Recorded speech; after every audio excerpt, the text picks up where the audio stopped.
The story of Moses is one of the most well-known and important stories in the Bible. He was a Hebrew prophet and leader who was chosen by God to lead the Israelites out of slavery in Egypt and into the Promised Land. According to the Bible, Moses was born into a Hebrew family, but as a baby, he was placed in a basket and set adrift on the Nile River by his mother in order to save him from the Pharaoh's decree that all Hebrew baby boys be killed.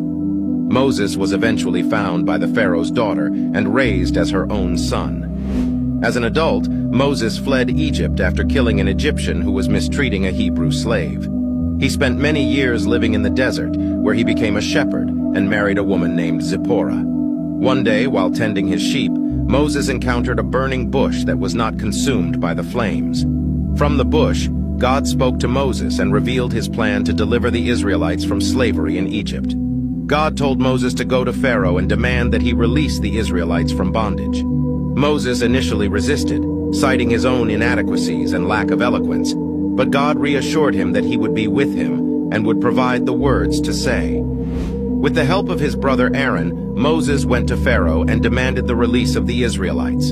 Pharaoh refused, and God sent a series of 10 plagues upon Egypt to convince him to release the Israelites. Finally, after the 10th plague, in which the firstborn son of every Egyptian family was killed, Pharaoh relented and allowed the Israelites to leave. Under Moses' leadership, the Israelites journeyed through the desert, receiving the 10 Commandments and other laws from God along the way. They eventually arrived at the Promised Land, but Moses died before he could enter it. The story of Moses teaches us about God's faithfulness and his ability to use imperfect people to accomplish his purposes. It also reminds us that even in the face of seemingly impossible odds, we can trust in God to provide for us and lead us to victory. This is the end of this episode. Follow for more content.